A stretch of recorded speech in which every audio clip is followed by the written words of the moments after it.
This is Nick Ricada, and you're listening to a Sunset Sea production. It's better than whiskey.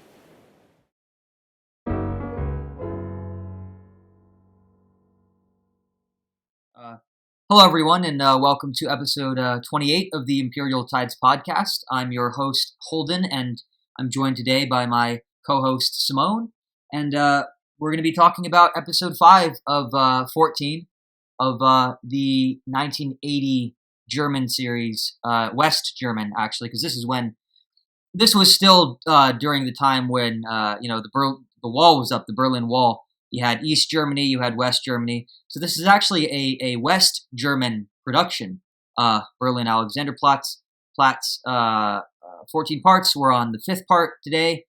And and as always, we ring in these discussions with a brief summary, a play-by-play, if you will, of what took place during the episode or, film or whatever it is that we're talking about itself. So to give you guys a summary, in this episode, the title of it is A Grim Reaper with Powers from Almighty God. And it picks up right where the last episode left off. Franz, he meets a man named Reinhold in the local bar, and the two of them sort of strike up this really quick, this quick, very intimate sort of friendship right away, right? And one thing leads to another, and Reinhold basically decides to start sending his girlfriends to Franz, so that he doesn't have to be with them anymore. Franz is this sort of, Reinhold's this sort of like serial womanizer, right? He's got a lot of women in his life. He kind of picks them up and drops them off just as quickly. And so he and Franz sort of come to this agreement where, Reinhold will have a girlfriend, right? And then he'll want to leave her. And so then Franz he'll play like the cleanup man or whatever. And he'll take that woman off of Reinhold's hands and then maybe eventually even pass her off to somebody else, which he does do in this episode, right? And so it's weird. It's some sort of psychological pimping, if you will. Right. Reinhold, he has some sort of debilitating addiction to chasing after women. But as soon as he gets them, he gets bored of them and doesn't want them around anymore. And so now he passes them off to Franz, and Franz in turn passes them off to others. And the cycle is meant to repeat again and again. But in the episode, it only really happens once. And so the first woman that Franz gets is named Franz, actually. So it's the female equivalent of Franz in German, right? You have Franz and you have Franz. So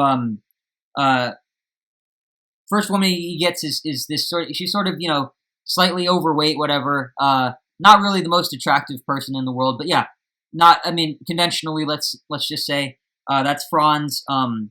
So Franz gets Franz, and when Reinhold offers to replace Franz with a slightly more attractive woman named Silly, Franz accepts, and then proceeds to pass Franz off to his boss, who is the old newspaper vendor. So Franz is back to selling newspapers, normal newspapers this time, not weird like controversial magazines or whatever. Now he's just out on the street, announcing the headlines, whatever, and selling newspapers like a regular person. He's on the straight and narrow, and it seems to be going slightly better than the other jobs that he had up until that point. Because we do see there is a moment in this episode where we see someone actually pay to get one of the papers. So there is a demand for it, and he is doing, a decent enough job at it, at least enough to sell, one. But we're assuming that there's more, obviously, right? Don't take everything literally. To come back to the main point, though, Franz basically agrees to pawn off Franz, the woman that he's with, from Reinhold. He plans to pawn her off to the boss, and he does this by basically putting on this big elaborate show. He goes through this weird like performance that the old man is in on. They're both in on it. They're both just actors, sort of carrying out this weird little thing, right? Where basically Franz brings them. Franz invites his boss over for coffee. And Franz brings the three of them coffee for the table as they're sitting there and having conversation or whatever. And then Franz, he explodes in this imaginary fit of rage about how the coffee is, it tastes like dishwater. It's not good coffee. and he basically makes it so that Franz wants to leave him, and she does, and he basically sets it up so that the old man can have her, right? So that she'll fall right into his arms, basically, right into his hands. And yeah, and then not long after that, the next woman, Silly, shows up, and every time a woman from Reinhold shows up, they show up with a piece of clothing, right? A piece of fur clothing. So Franz showed up to Franz's apartment with these fancy boots, right? And Silly shows up to the apartment with this fancy fur collar. And so, every time it sort of adds up. But in this episode, Franz only gets to two women. He only gets to two. Only two. I don't know. But yeah. So the episode ends with Reinhold taking Franz to the Salvation Army of all places in a desperate bid for redemption for his womanizing, right? From his womanizing, because at the Salvation Army they have this thing called the Sinner's Bench, where people basically go to atone for their vices and so forth. And Reinhold runs out of the room before he can join the other sinners in praying, and he and Franz get into an argument in the hall about what to do next. And basically what it comes down to is Reinhold wants to get rid of his latest girl, who is this blonde named Trude, but he also wants to quit women altogether and live a cleaner, more proper life just in general, right? And so basically he and Franz agree to have Franz take Trude and have that be the last girl, right? But when Franz tells this to Silly when he comes back to his apartment, she obviously doesn't take it very well, right? Because they're supposed to be together.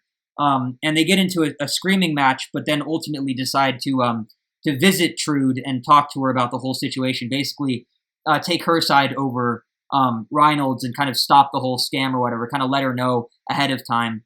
And yeah, and then Franz and Silly start having sex as the credits roll, and that's basically the entire thing. But also in this episode, just some other general highlights. Franz and Eva, who is the prostitute from his past, who continually appears in every single episode. She's shown up trying to get back together with Franz because she's clearly in love with him or whatever, right? They finally get together. They finally have sex, right? She surprises him at his old apartment, and the two agree to see each other on different terms from the ones that they had before Franz killed his wife. Because back in those days, it was a much more illicit affair. Now it's like they're just kind of having like a casual. It's a little more fun, basically. Like they're just enjoying themselves now. It's not as depressing as it was before, I guess. So that's basically what they've agreed on. I'm sure she'll show up in the rest of the episodes, or at least future episodes. Right, and aside from that, the only other thing worth noting from this episode was, in particular, was an interaction in the very beginning when Mech introduces Franz to his boss, who supposedly works in the fruit trade, right? But is more than likely some sort of criminal ringleader or something. So yeah. Did I miss anything, Simone? Is there anything you'd like to add to that summary before we move on to the discussion? No, that's all that took place. And we can talk about the not so in the other elements in the discussion.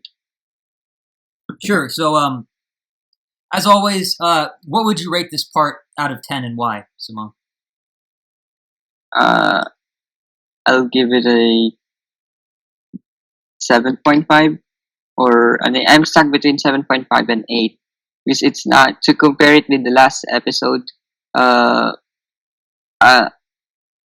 Maybe I always tend to have predictions, but not exactly to the extent that it will always happen in the next one. But not exactly in the expectation or predictions of what will happen, but expectation that there might be a particular way or another element, a new element that they will introduce. Or, for example, in this episode, there are a lot of new characters that they introduce, but I want them to work on their own way, or not exactly on their own way, but work as a whole, as an episode.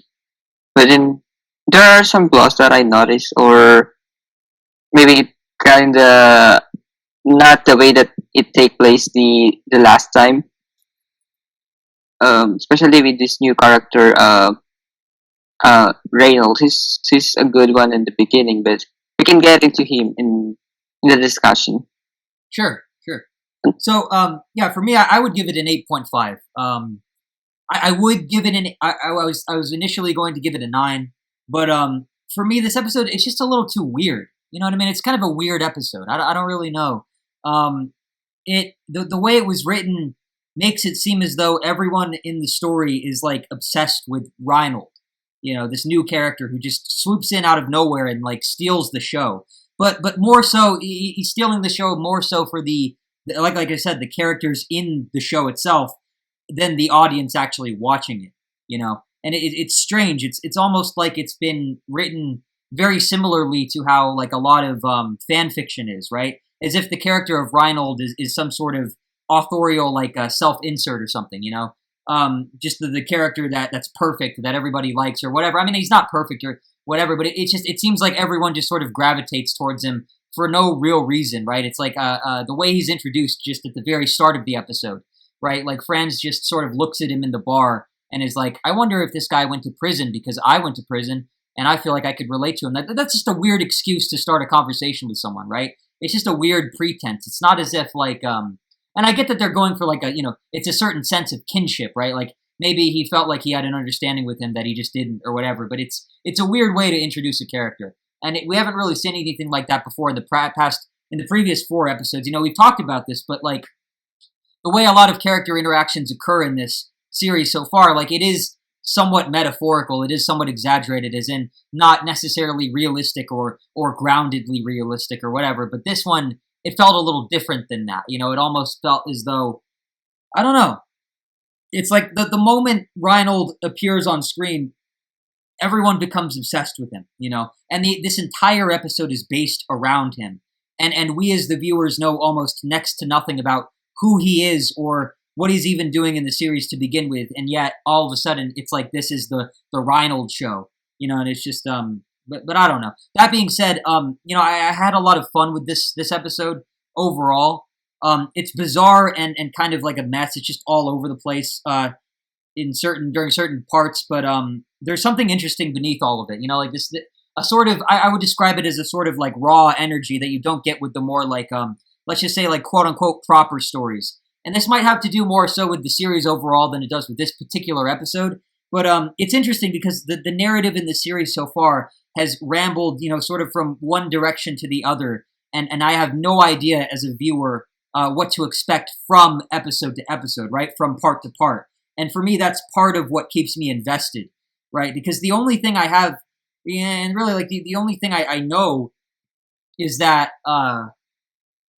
I mean, really, I don't know anything, to be honest. I don't, you know, I just know that there are 10 more episodes that are, and that 10 different things are going to happen in each of those different episodes. But like, I have no real idea of what's going to go on other than maybe, I don't know, other than my prediction that maybe Franz will eventually become a criminal. And it's like, even then, I don't know how that's going to particularly manifest itself, because anytime I have some preconceived notion or assumption about what's going to happen in a given episode prior to actually sitting down and watching it, you know, when I do sit down and watch it, it completely veers off, you know, and it deviates from how I imagined it would play out in my mind, right? So it always, I guess it always subverts my expectations or whatever, you know, it always goes off in a different direction. It goes down a different path.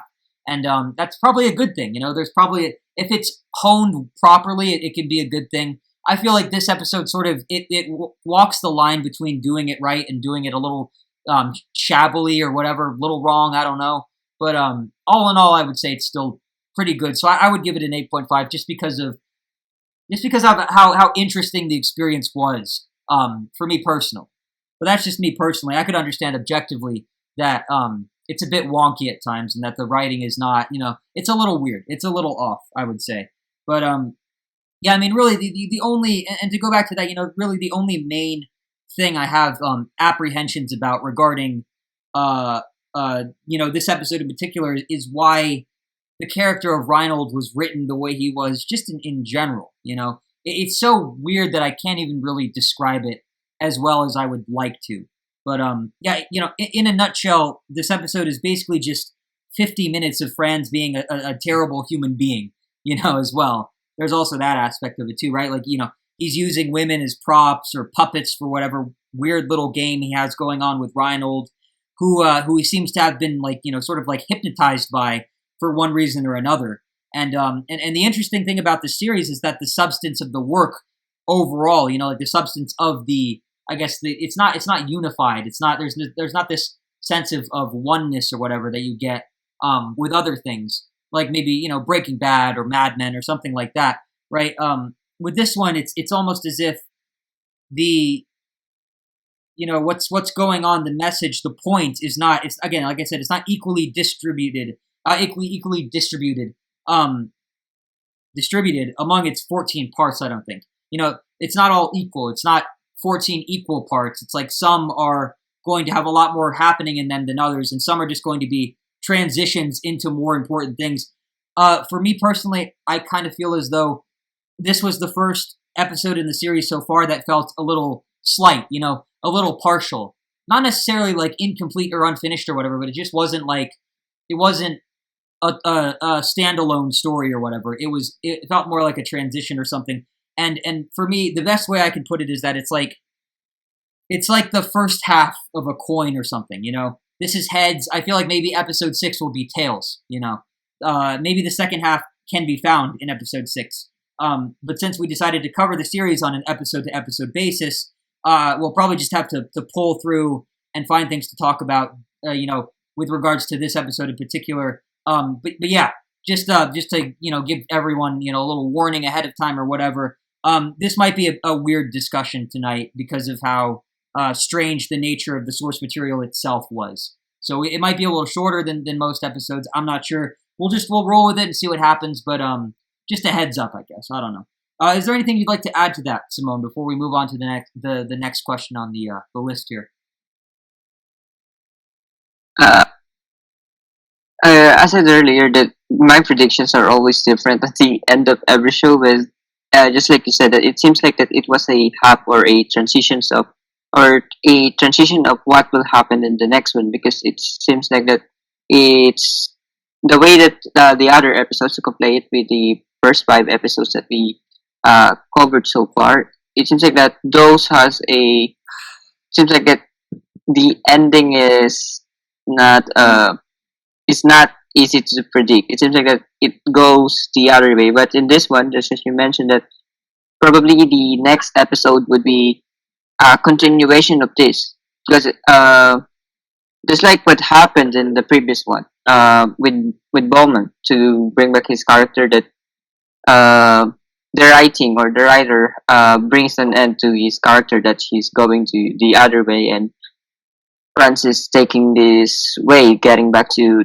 normal, and that's it. That's his all part of this one. But we don't know that. Probably he might come back. We'll see. Yeah. But in this one, today we've been hanging on, or we only get a slight perspective or a background or a snippet of who Reynold really is, and especially also I'm also curious with the last women that he bring to or send to France. It seems like that she might be the next Lena, or probably that she might have a much more contribution on the show if things does not continue or the way it is. For example, the last thing that happened is Reynold is asking to him to get this another girl for him to what do you call this, to catch, not exactly catch, to get it. That's it. To this another girl named Trude, and Branson confess everything to Silly, and that's what happened. It seems like it's really the continuation of something. Yeah. Well, so to get into the technical side of this episode and the series in particular, Simone, what I want to know is I don't know, what did you think of the music in this episode in particular? Did you notice anything special about it or different compared to how it was in the previous episodes? Yeah, I think I get it now. The one of the things or main points that I write on the notes after I watch it, or I come up with getting back to what happened, and especially I get it now why you didn't like the the harmonica role. Maybe that's why I like it on the other episodes that we talk about, or I think it's the second or third episode. I'm not sure, but I said that I like it. Probably I like it because I find a little connection in it, or a memory that are played in my mind when I hear it. But to get on the technical aspects, it works slightly a bit. For example, it might work 50% or 60% on a particular scenes, but we can say that there's much way better music that they can put to make an episode mean more, to put more information, or as I said, metaphor, or any other forms of uh I forgot the term about it. Yeah, that's it. Right, right. And well, I didn't like the harmonica. I mean, there was a harmonica little thing in here too. I didn't like that, but what I will say is that usually episodes in the series so far have had like experimental sequences in them, right? And and in this one didn't really have a lot of those. Not as many, right? I mean, there was a point where on the way to the Salvation Army, as Franz and Reinhold were walking through the street, walking across the street, right? Reinhold randomly mentions how good like milk is or something for nutrition. It was like some weird little like, why did you need to talk about milk like in the middle of your conversation? It was one of those things, right? He was talking about how good milk is for you. Um, but aside from that, I mean, I think for this episode in particular, it was really the music and the lighting that contributed more to the avant-garde side of things this time around. And I think this is especially true during the scene in which Franz does his whole like emotional scam thing with Franz to get her to leave him for his boss, the old newspaper vendor. Right, like the sort of the frantic like crashing of piano keys in the background as all of this is going on really sort of accentuates like just how fucked up the situation really is, right? Franz doesn't have any problem like emotionally and psychologically blackmailing people in order to get what he wants. And what's most disturbing about the whole thing in general is that it really doesn't make any sense for him to even do it in the first place, right? Like it's not as if there's any real financial gain he's getting out of working with Reinhold in this, right? Like sure he gets a few randomly assorted articles of fancy clothing. Plus, of course, obviously, I mean the women themselves, right, and all the benefits that come with them, right, live-in girlfriends. But the whole scam in general just it sort of lacks the general like the clearly defined goals that most I guess like I don't know maybe not most but like I guess the maybe in stories like this like in criminal fiction or whatever crime fiction it's like most of these plans like they usually have like clearly defined goals and they usually make sense. Like there's usually an end goal, right? Like in heist movies, it's like, well, we're going to rob this museum. We're going to steal this famous jewel. It's like that's something, you can split like millions of dollars like 6 ways and come out of it. You could be set for life. Like that's a real thing. Like there's a material benefit. There's something to gain from that. There are stakes, there are rewards and all that. With this, it's like, it's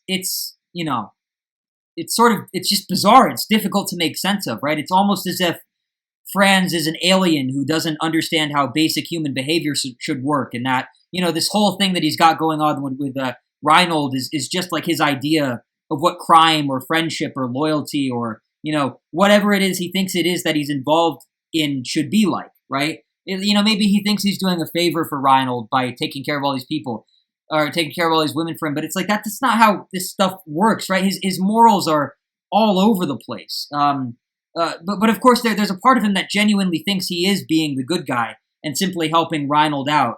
And then of course I mean there's also the part of him that just simply doesn't care about how the women feel in all of this, in any of it. They really are just there to be commodities. They mean as much to him as like let's say coffee beans do to coffee makers. And in fact, in fact, I'm willing to bet that the coffee makers actually care. They give more of a shit about their beans than Franz does his women in this particular episode. And it's all strange stuff indeed. I don't know. What do you think, Simone?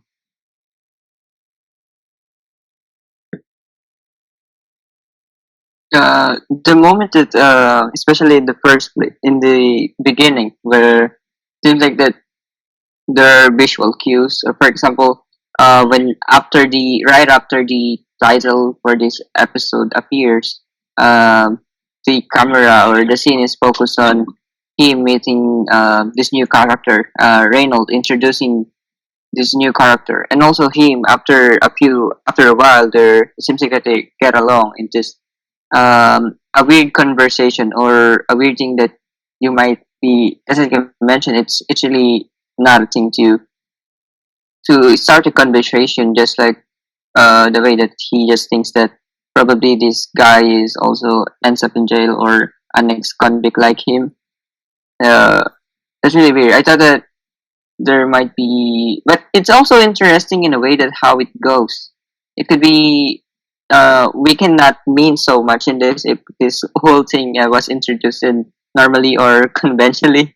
Yeah, but yeah, I guess that after he appears, just as you mentioned, that he already steals the show. That um, Franz seems like that he's obeying some orders that are written on Reynolds' space or whatever agreement that they had.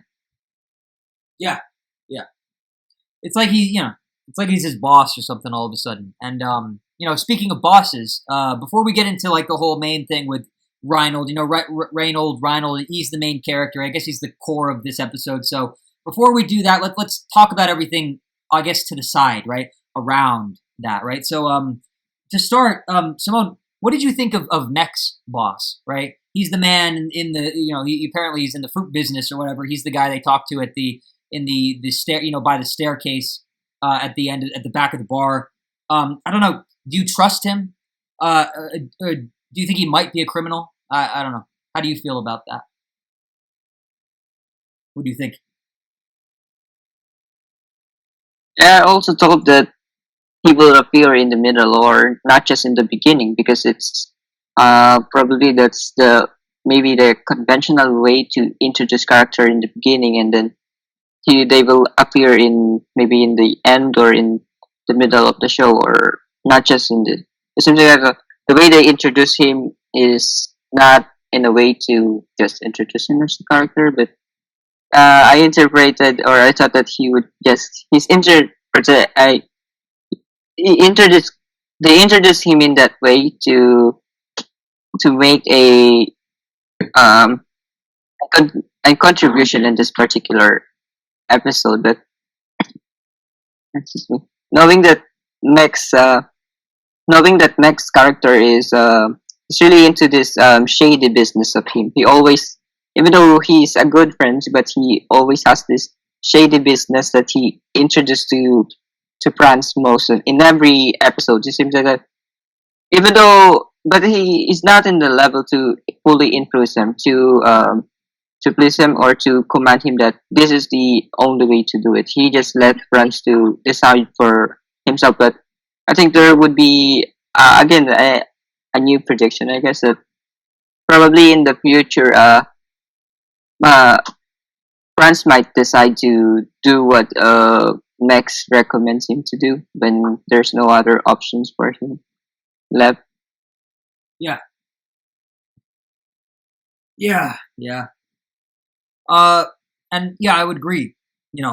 I think the guy's definitely a criminal. I don't think that's I don't think there's much. I'm pretty sure they're setting it up for like next episode or whenever. Um, I have a feeling it'll come to the forefront then, and Franz will eventually get to a point where he has no other option but to join Mech in the quote unquote the so-called fruit business. My prediction is that, and this is just a random one again. We have no idea, but I'm just a random guess that I have is that maybe the old newspaper vendor will either like die or turn his back on Franz for getting him together with Franz. I don't know. Maybe he'll try to have sex with Franz and then like have a heart attack or something. I have no idea. But that's the best lead I've got so far based on what's been presented from the series itself, right?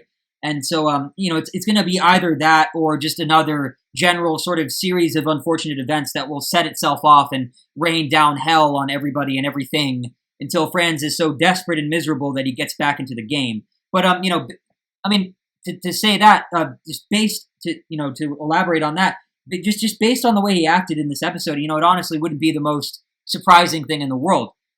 One of his biggest character flaws is his willingness to listen to and trust others, as has been clearly demonstrated by his weird sort of loyalty to whatever his name is. He's too trustworthy. He's too trusting with Reinhold and all that, right? Like he's very naive and childish, and like Silly mentioned towards the end of this episode, he's really fucking dumb more often than not, right? Not always, but quite often, I would say, quite often. Is there anything you'd like to add to that, Simone?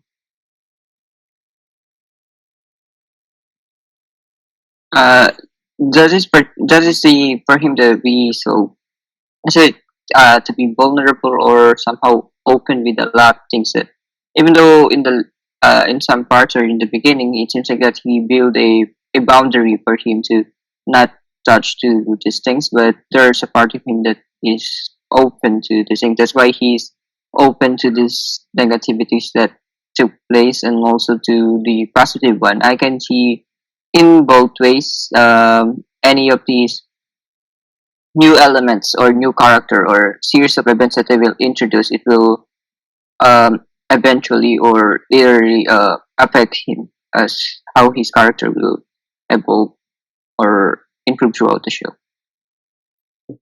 What did you what did you think of Franz's night with Eva? Because that was the other main random highlight or whatever, right? What do you think of that whole thing?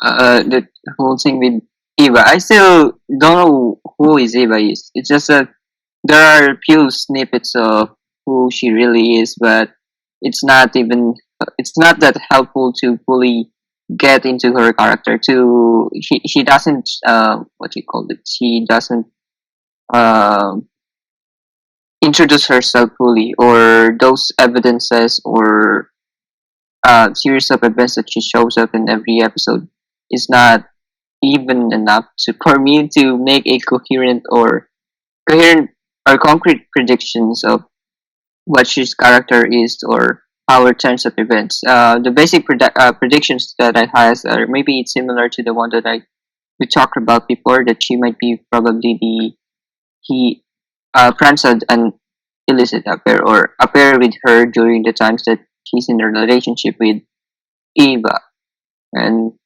that's how it is. And also, what's interesting in her character is that she might open a chest or more secrets that in a particular episode might be in the last remaining times that that 9 episode that we're not yet covered yet. There might be a special episode where all these things or the background of who Francis really is and also the other characters will be discovered or be revealed. Yeah, maybe more flashbacks and all that, like they had in episode 1. But yeah, for me, that whole thing with Franz and Eva, I'm glad they were able to finally get back together in some form or fashion, And to me, it's like their relationship is the one that seems to have the most like hope / potential in the entire series thus far, right? And personally, I sort of just wish that Franz would accept her and leave it at that. I feel like he creates more chaos for himself and those around him and the world at large by just by refusing to do so. He's very stubborn about this, and he doesn't really have any reason to be. She really could prove to be his angel of darkness or whatever you want to call it. And I know I, for one, personally, and maybe this has nothing to do with it or whatever, but it's like, I know that if I were in the same situation as Franz, if I woke up one day, I was Franz Bieberkopf in Berlin in 1928, I know that I would probably, like, in a heartbeat, just go with it. Fuck it, just do it. She's attractive, she's nice enough, she's committed, she seems like she genuinely, like, cares for him, Whereas, like, even Lena didn't really seem to, like, I mean, obviously she left, so, I guess it didn't mean as much to her. I mean, it's a complicated thing, but it's like, I feel like, so far, Eva's devotion or whatever, her love is like the truest, it's the purest, it's the most real, right? Because it's like she's been rejected by him like time after time after time, and yet he still And plus, she's a prostitute too. I mean, that's also a thing, right? She sees a lot of men.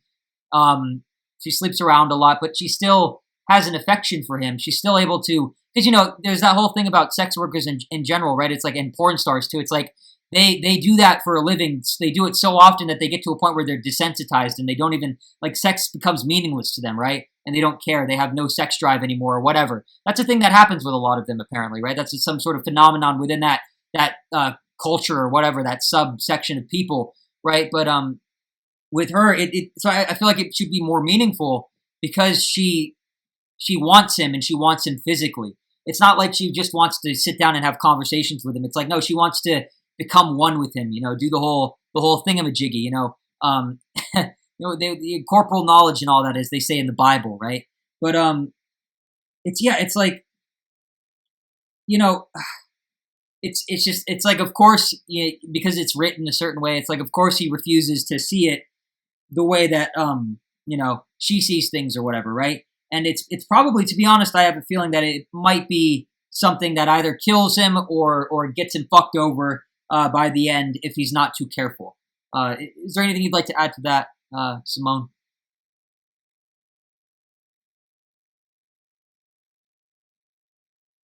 Uh, that's also I can compare her, or I see a similar power with Mac's character. They also, what if Franz just accept this the shady business that the Mac offered? That there would be a possible a big turn of events or a big development that might take place in the story, and that's also with Dave, with Eva.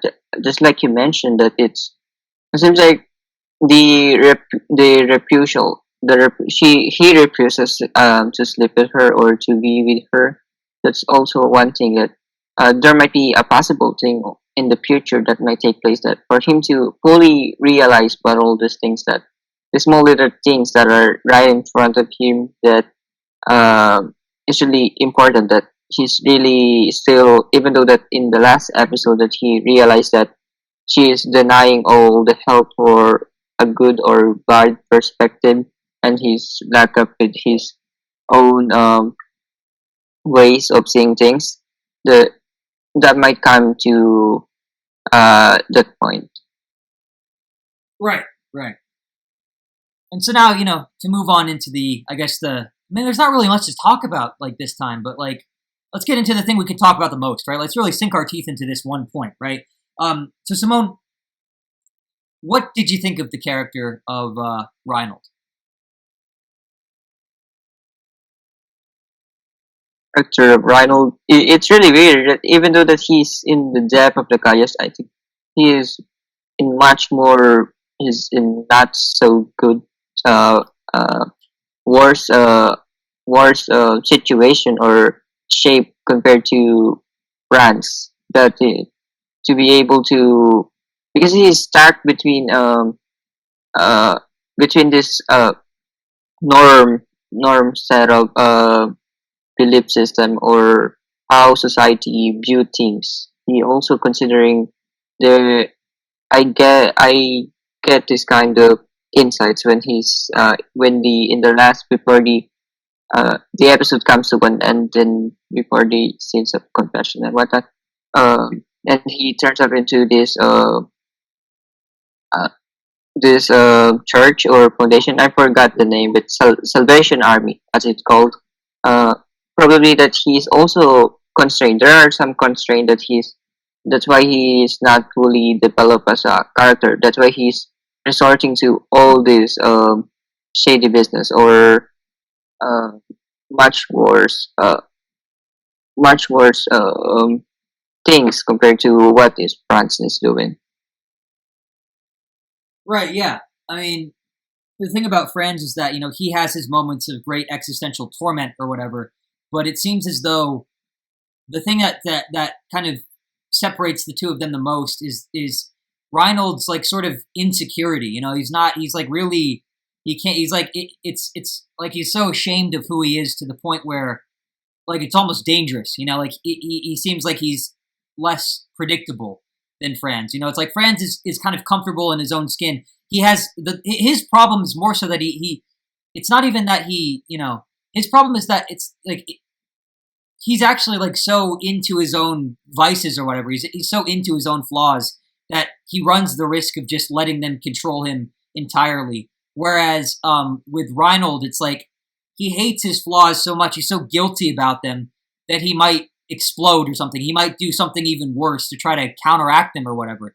That's the major difference, I think, is that with Franz, like the worry is that he'll like sex so much that he'll just become a sex fanatic and that's it, and become a completely dysfunctional member of society or whatever, and just spend the rest of his life fucking prostitutes or and all that. And that's why he's afraid of Eva, right? Because he doesn't want to get sucked into that life because he knows that it's tempting. He knows that he wants to, and he knows that like he would like it too much almost, right? Whereas with Reinhold, it's more like he's just so guilty. He's like so afraid of that part of himself. He hates that part of himself so much. There's a self-hatred there.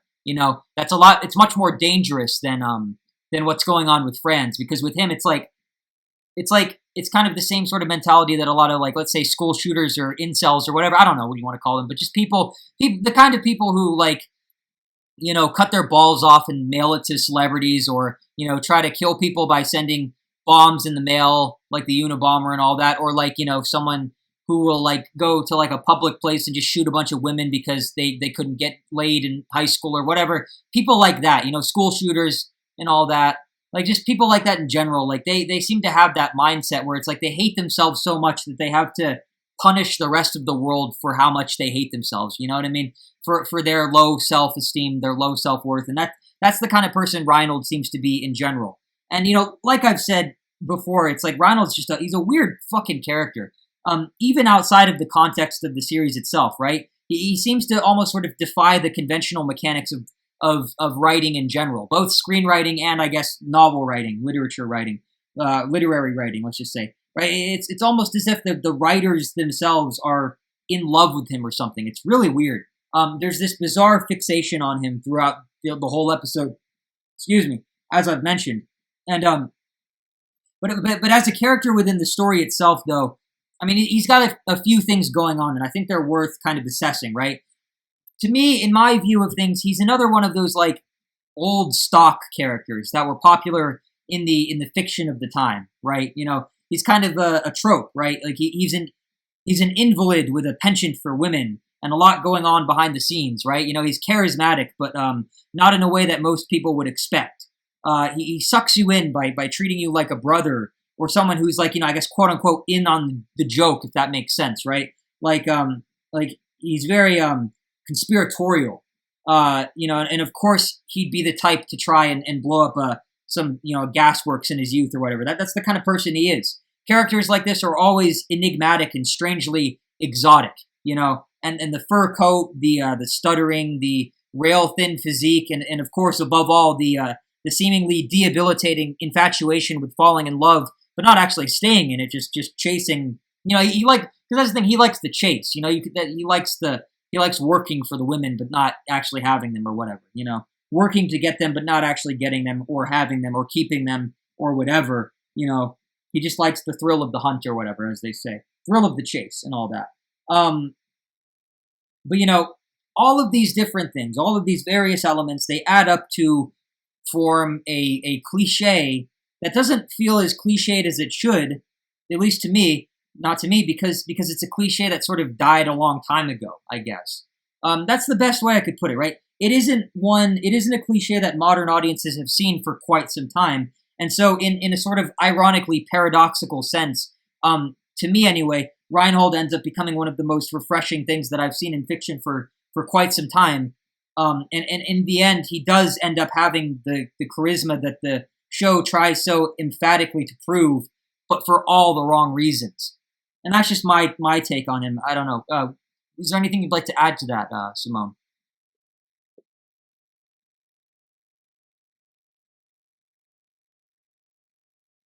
And also, it's just we also talking about how he defied the show, how he makes the show his own. It's really interesting how it works. It's just maybe my first time to see how things are, because for example, in some shows where they only focus on the supporting character's life, it seems like that it's not really them making the show. But in this one, even though the main character is present, he's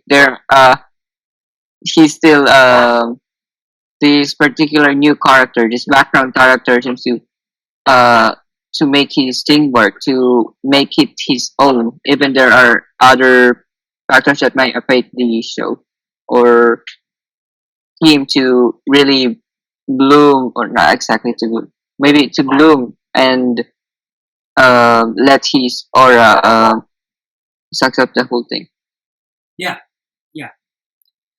And so, I mean, off that, Simone, what did you think of the weird, like, so, obviously the core of the episode is this weird pimping scam that Reinhold is running with friends. So what do you think of that whole situation? What's your perspective on it?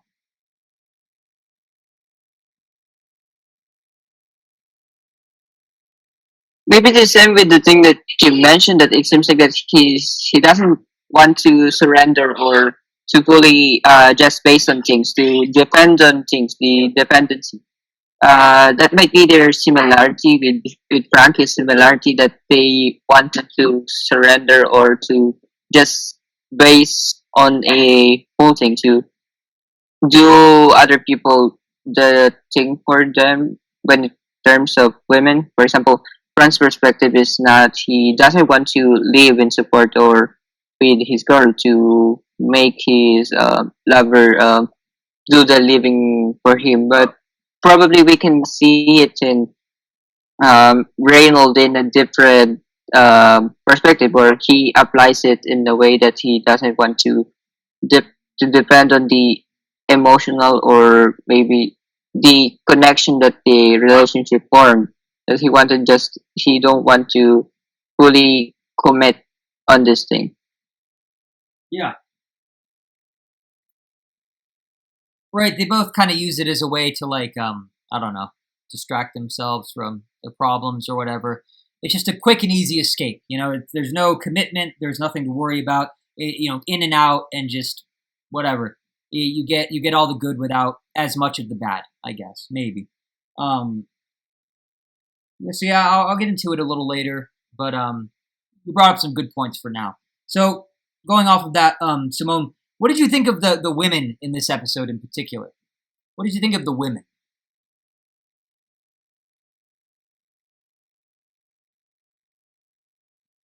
Um, Also, looking back to the last women that been turned to introduce to France, that she revealed this particular insight of her that she get from Reynolds' character, that it seems like that all the girls that she's a chick magnet, though she doesn't really understand how things work, how he's able to attract all these women, because he doesn't, just like she said, that he doesn't even has a particular character to compare or favorable traits, the way that Francis introduced, or how he attracting to make him uh, a magnet, as a, or we can see France as an image of man, of being a man. That's one perspective that we can look at, to consider how effective he is in terms of being attractive to women, or doing other people's thing, doing or making his life a little easier. How these people do things for him. Um, does not I can see him on Reynolds' character, because he mentioned, to compare the two girls that are introduced. The third one that he's talking about, the girl named Trudy, is not really introduced in there. Probably in the next one she might appear if this series of events might continue.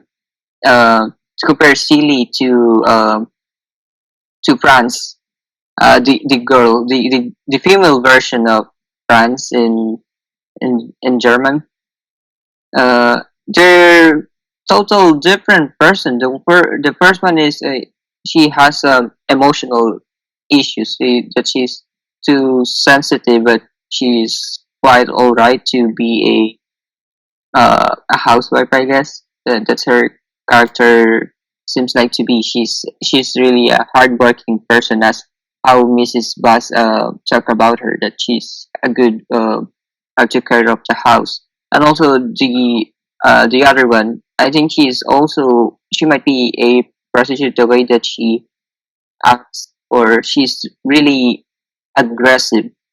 But I like to compare a. It's interesting how Franz used his character, or how he's able to fully get into this two different persons, and especially with to look back at Reynolds' characters, that he's not able someone that we just base or judge to the way that he acts or he move, the not considering all these women, or without the introduction of these women in the show, we might say that he's not, so that he might end up not getting all these women, especially the last one. Right. Yeah. Yeah. Yeah. Exactly. Um. So, I never thought I'd bring this up on this show, but there's actually this weird little test or something. It's called the Bechtel test, okay? And it's this weird thing where it's like if there's something like it's basically you got to look for this in the show, right? Look for two female characters having a conversation about something that doesn't have to do with a man, right? That's basically it's like this test that some feminist whatever intellectual came up with as a way to like determine whether something is like I don't know, again, not necessarily. I don't want to say like misogynistic, but like whether or not like a movie or a book or a TV show or whatever has like fully developed female characters. Let's just say, right? And so, it's weird because to me, it's like the women, the female characters in this episode are almost being as manipulated by the writers themselves as they are by Franz. That's how I feel. I don't know. Maybe you have a different opinion, but it's like to me, they're less fleshed out than they should be, and they're clearly being used as like tools to convey whatever point it is that the author and slash or director are trying to make, right? Like they're there almost exclusively to provide a contrast for Franz and his behavior here. They're there to bring out the worst in him. They're there for him to play off of, but none of them seem to be capable of thinking for themselves or being defined by anything but the relationships they have with the men around them, with the male characters, right? And I don't want to be, one of those types either way, but it's like I just based on how they're depicted in this episode, it's easy to tell that the women in this were written by a man, and especially by a man of the times, I guess. I don't know. That's the impression I get when I watch this. And in fact, now that I think about it, I'm not entirely sure that there's been a single regular it's just normal. Like it's like like a fully developed female, not even just female character in the series overall thus far. Not just like a I don't know strong independent woman. Strong independent, not in the commonly assumed sense. I'm not talking about that necessarily, but even just a woman who isn't like naive or childish or overly emotional or related to one of the main character, the male characters in some way or another. The closest I think we've had so far would be the person who ran the homeless house or whatever for men. I guess she didn't really have much to do with anything. She had her own business and whatnot. I guess she was strong and independent, if you want to call it that, if that's how you want to describe it. But I would say closer to that would be probably the landlady from the previous episode. The one who was running the apartment complex who ended up getting arrested for burglary in the end. I mean, she's not really like a main character or anything, but like, at least she did something interesting, I guess. She committed a crime, but like, I guess that's interesting, at least, And it seemed like she was like the dominant one in the relationship that she had with her husband, right? Like her husband talked to her, just like sat around and drank all the time, but she was the one who talked. She was the one who observed the neighborhood. She was the one who did all the planning and stuff. She was that person. She was the brains, I guess, of the group. And other than her, other than that, that's really it so far. That's all we've really seen. There are no normal female characters, really, just sort of props, at least as I see it. And just things for just creatures for friends to fuck and to fuck over. Let's just say, right? And it's interesting. It's weird, right? Like I don't know why do you think that is, Simone? Like is this all just like Alfred Doblin's? You know, he's the writer. He wrote the novel, right? The 1929 novel. Is it just his weird fantasy? You know, did he write Franz as some sort of twisted ideal of the kind of man he himself wanted to become or aspire to, or you know, or something along those lines? I usually wouldn't bring up something like this, you know, but to be honest, it does seem as though there's an element of it in the work so far. Like I feel like there's a reason. I feel like we should bring this up because it's kind of there, you know. I don't want to ignore it, right? So it's like, even though the series has clearly depicted Franz's behavior in a negative light, like it's not trying to, it's like I said before, it's not really trying to get us to like him in the conventional sense. It's not trying to glorify his behavior or whatever, you know, things like that. It's not necessarily, the tone is not necessarily sympathetic towards him, even though he is our, I guess, point of view character, or however you want to describe it. There's still, you know, there's that negative light, but there's also still a certain portion of the work overall that approaches the material with a certain fondness or understanding or sympathy, I feel, you know, but maybe I'm wrong. So, what do you think?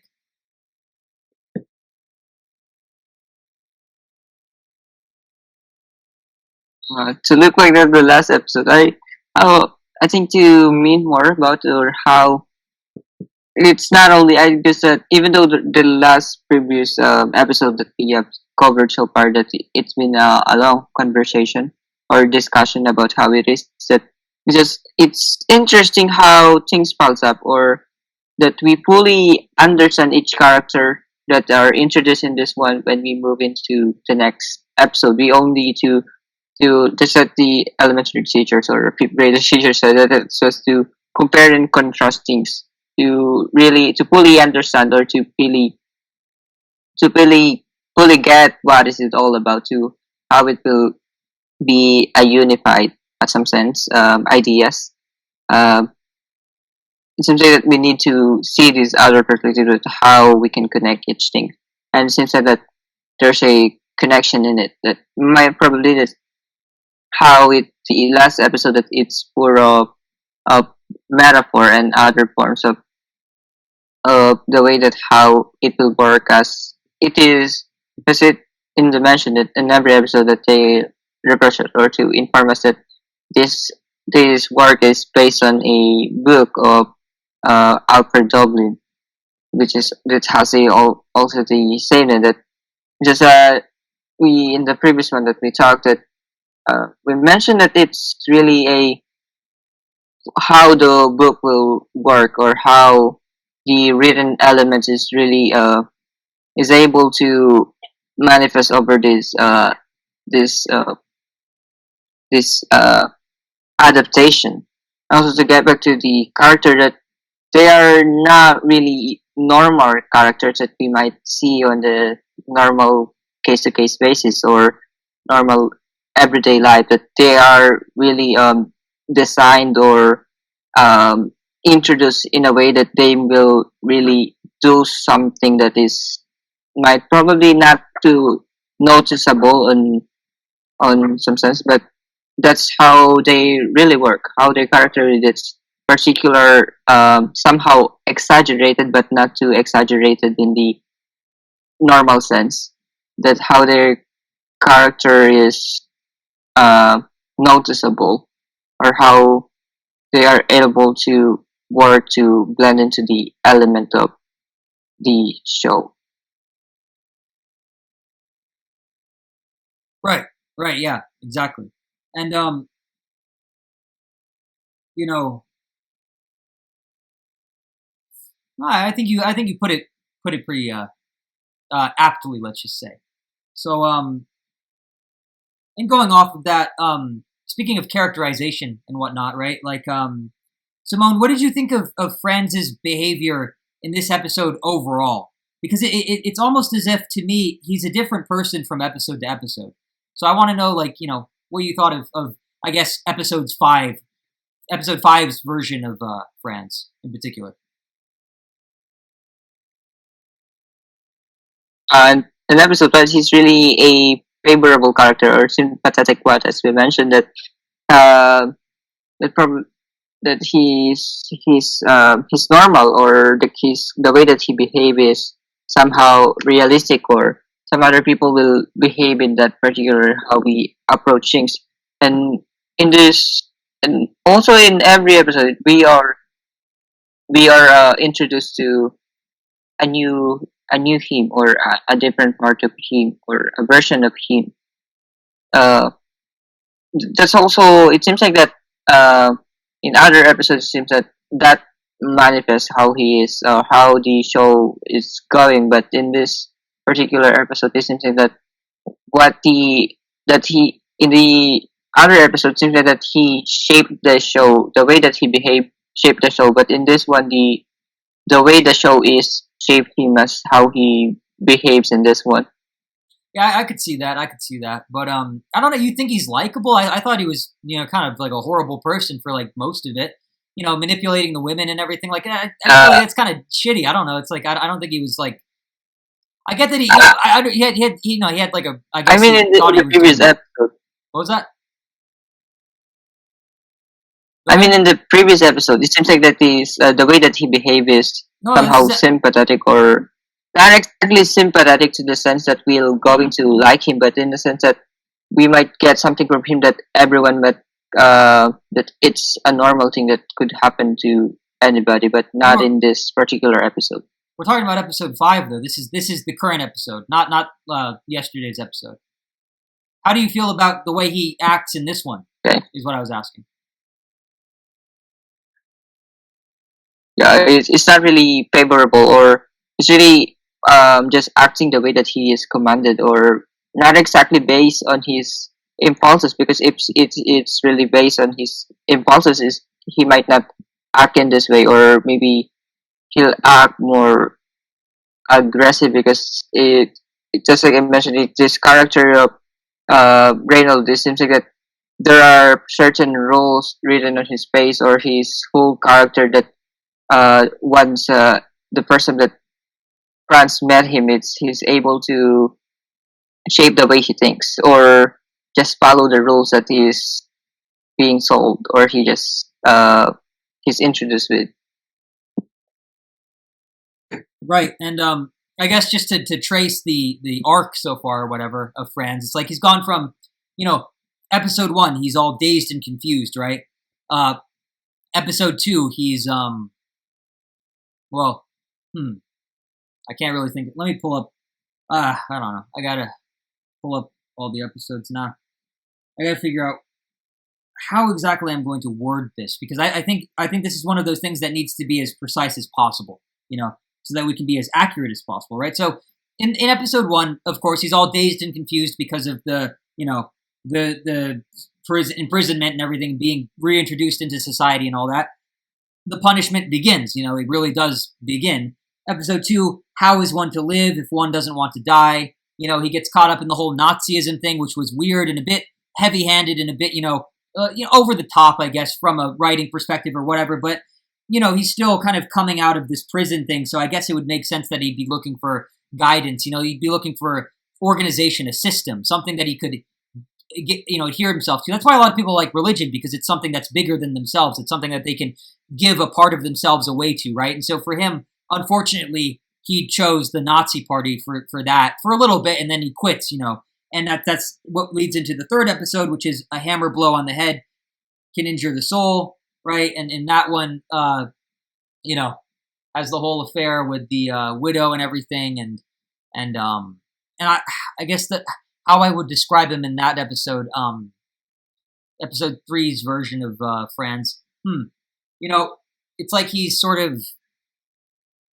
It's like he's trying his very best. It's like I guess it's the best comparison I could make would maybe be like how a junkie is trying, a junkie trying to go cold turkey, trying to quit using, whatever it may be, heroin, crack, cocaine, marijuana, even, whatever. That's kind of the impression I get of him in that one, and he's sort of like not paying attention to what's going on around him, and that's how he gets screwed over by Otto, who was Lena's uncle, who ruins the relationship that he had with the widow and everything. He's kind of just at this point he's just sort of like living life on automatic. He's not really paying attention to anything, and that's what gets him fucked over in the end. and so he has to run away because his whole life kind of falls apart around him because he wasn't tending it as closely as he should have been, maybe as attentively as he should have been, right? And so that leads into episode 4 and the person he is there, which, like you said earlier, he's very likable there. He's relatable because he's a fundamental human being going through a fundamental human crisis, I guess. It's part of that human condition, right? That moment that we've all had in our lives, that low point, where we're questioning absolutely everything, and we've sort of given up and we surrender. We close all the doors, uh, uh, oh God, like bring in all the blinds and just sit in the darkness and just wait things out or whatever.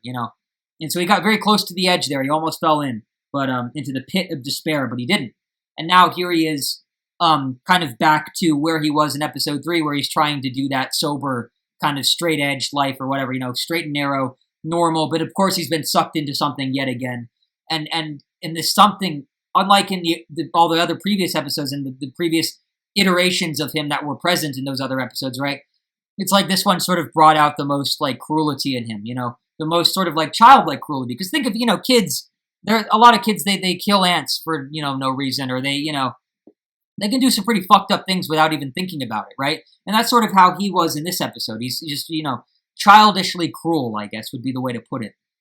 It's like it's just sort of his nature. He's not even thinking about doing it. It is what it is. It just happens, and it's really fucked up. It's really it's terrifying to think about that. Like you wouldn't want to have someone like that as your next door neighbor or your brother or something, or your dad, or something like that. It's too unpredictable. You never know what's going to happen. So anything you'd like to add to that, Simone?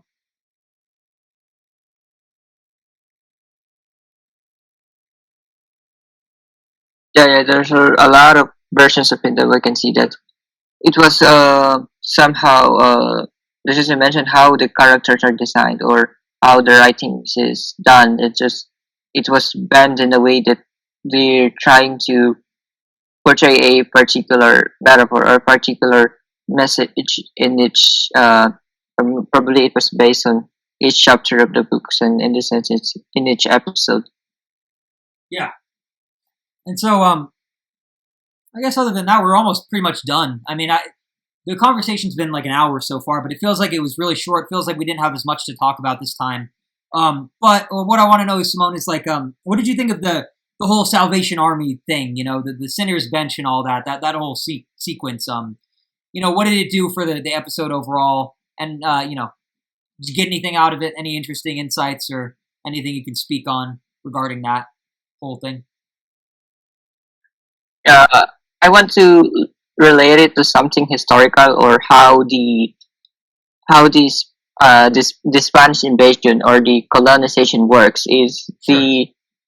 during the 336 years of Philippines being under the influence or the rule of the Spanish rule, it seems like that uh, more than the government or the Spanish soldiers itself or the what you call this the imperial power or the sovereign or the reign of the kings or queen of Spain, that the Catholic Church much have the power or control over the Philippines by that time.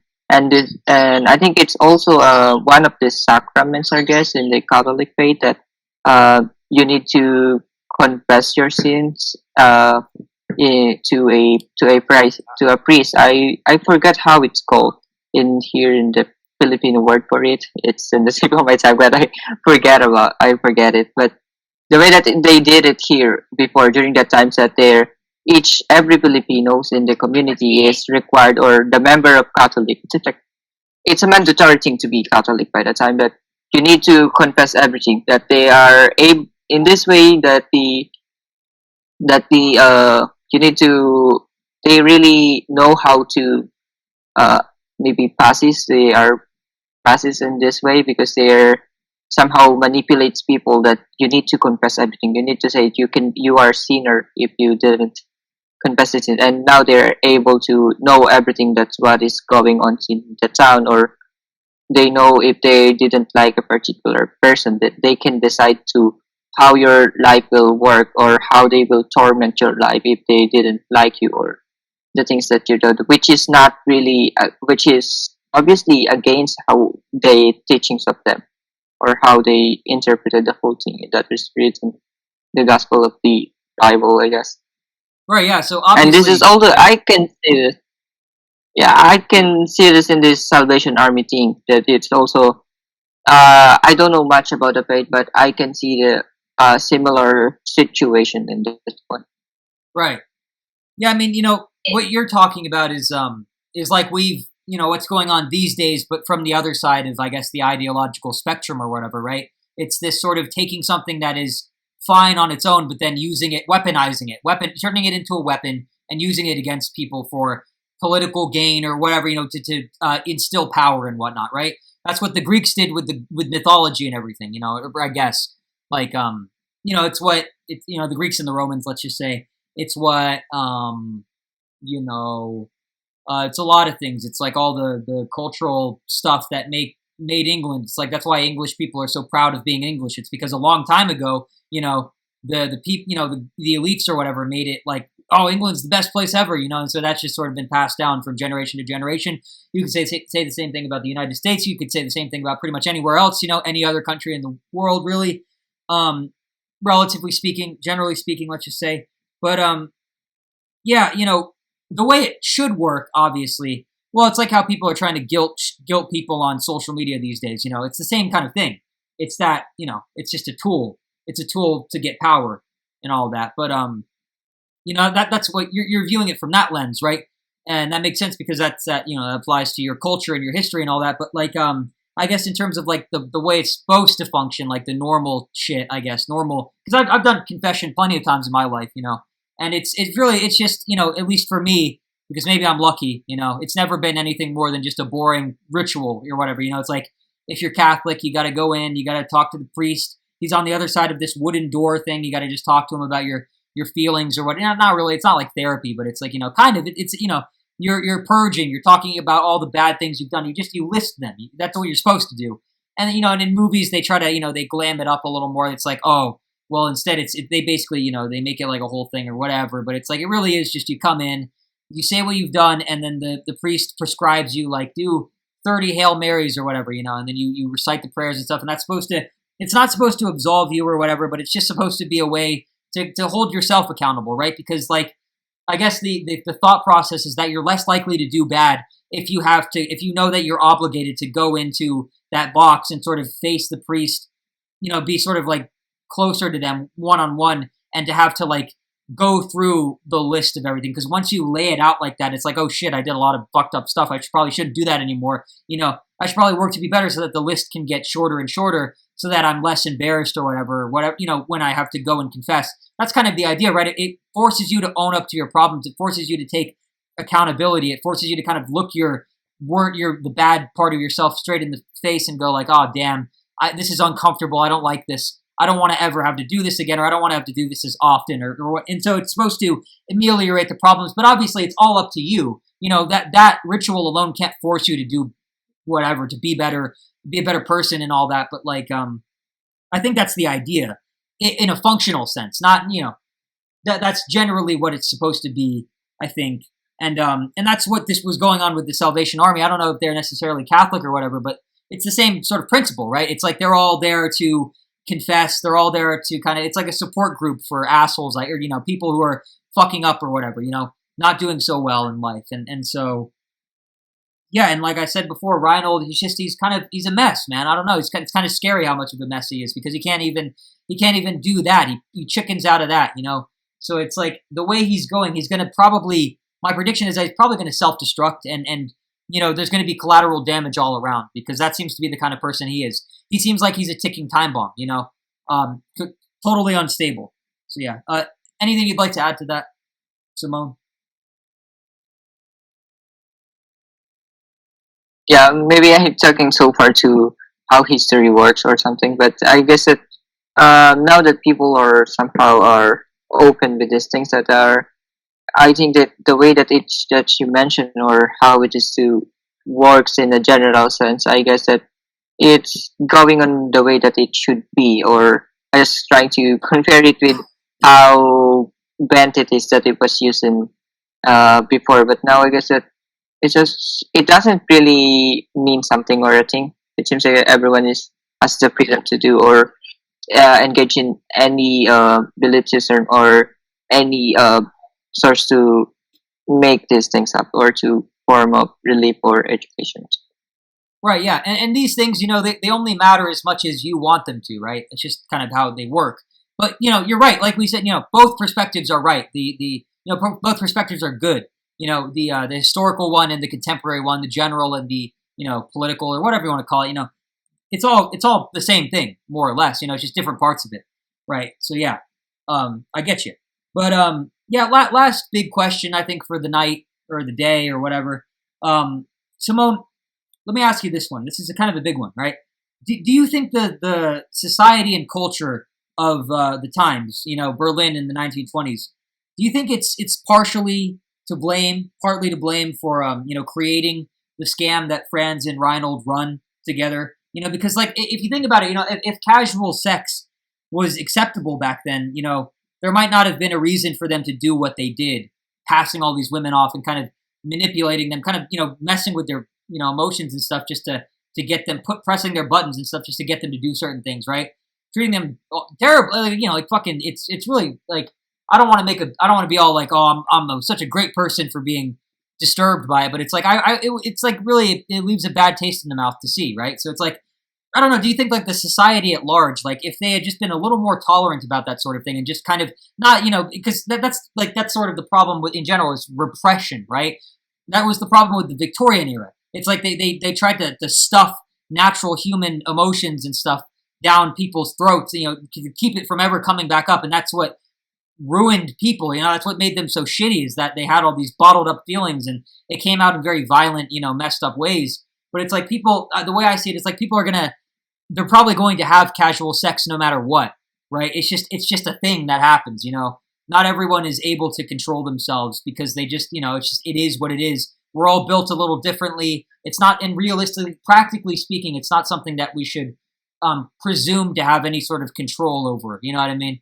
We should be responsible, obviously, but it's like it's a complicated thing is what I'm trying to say. And it's like, I don't feel like any one person should decide what's right for everybody, and, government, whatever, government people, religion, whatever, I don't want one person to speak for everybody. Basically, that's my stance on it. It's not really a stance, but I think it is. I think it's probably the best stance. But it's something anyway. I just want to know what you think, Simone. Do you think 1920s Berlin culture, society, whatever, is to blame for creating something like this because it sort of repressed people to the point where they couldn't just publicly have girlfriends? Like, do you think something like this wouldn't have happened if people could just date without, because that was the thing. Like back then, you couldn't really have sex without getting married, right? So it's like, I don't know, if things were different, would things have turned out differently for Franz and Reinhold and for all the women that they were involved with in this particular episode? What do you think?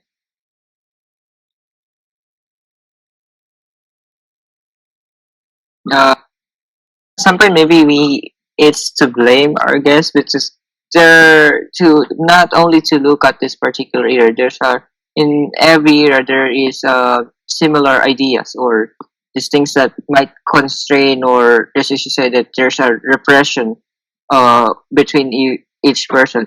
It seems like that they are really contained in this particular kind of idea or sense that the society is trying to get them believe in or engage in or really just a line for them to follow and also it's also contribute to there are a lot of things to look at in this particular times there are a lot of uncertainty and uh, some things are in brew or that's why you say that it's in the midst or in the early times of before the rise of Nazism in Germany that there are a lot of things that this might be the one perspective that they can rely on to make things better.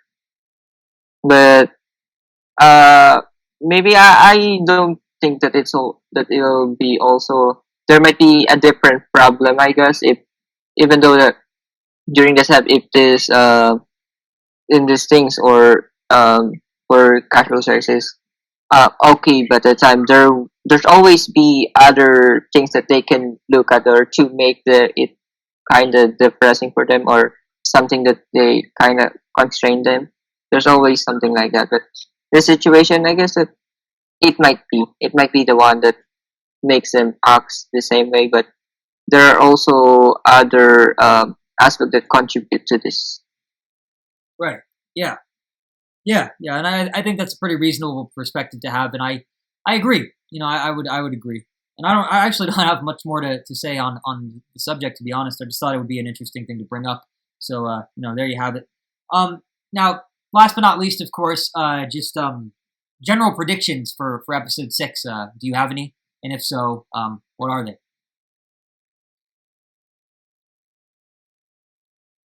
I don't know. There's a 50%, 50% that is this third girl, or the name girl Trude or Trude might be introduced in this one, because it seems like that Franz and Zilly is able to build this connection, that it seems like that they decided that I won't engage in this thing. I will no longer engage in these things with uh, with Reynold. But it seems like that there's a probability that he might be still tempted to do it, because it's what character of Reynold is all about. It is somehow this is also another version of Franz, but in a different way. That's how the conversation or how we talk about him. That's it, and also maybe more background of who he really is, or we might see a particular scene that maybe France might be able to own this show again. Yeah. Maybe the focus will shift back towards him, and he'll be the central figure once more. But yeah, I don't have any predictions. I just thought it would be interesting to bring up. But that brings us to the end of episode what is this 28 of the Imperial Tides podcast.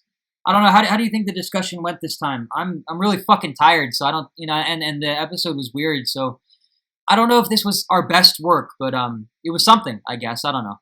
What do you think? I'd give it like a 6 out of 10, maybe. Maybe I'll give it a 7 or 7.5, I guess. So I guess that there's not much to talk about, or really, there are also a similar episode that it seems like that there's not much to talk about, but we're able to run into this long conversation to look at in Tagalog or something, that it's try to himayin, or to talk about every bits and pieces that we can get into this conversation. Sure. At least we were, as comprehensive as we could have been, I guess. But I don't want to blame the show for everything. It's like 8 in the morning over here, and we should have probably scheduled this a little earlier. I'm kind of fucked. Like, I don't know. It's the sun's out. I haven't slept since like 9, or I don't even remember, 5 p.m. yesterday. I'm all over the place. So there you go. Yeah, I'm fucked. But hopefully not for too much longer. But there you have it, people. Hope you guys enjoyed. Hope we were entertaining enough, I guess. Comment down below. Big red subscribe button, all that. Go fuck yourselves. Nah, I'm just kidding. I love you. I love each and every one of you. All 2 of you who watch our stuff. So take it easy. Bye for now. Smooth sailing. Hugs and kisses. We'll see you later. Buenos dias. Por favor. Bye for now. Bye-bye. Peace. In all seriousness, see you later. Stay tuned for the next 9 episodes, and hopefully some interesting stuff will happen.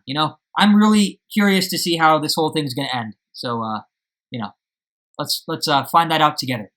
Simone, take it easy, and see you all later.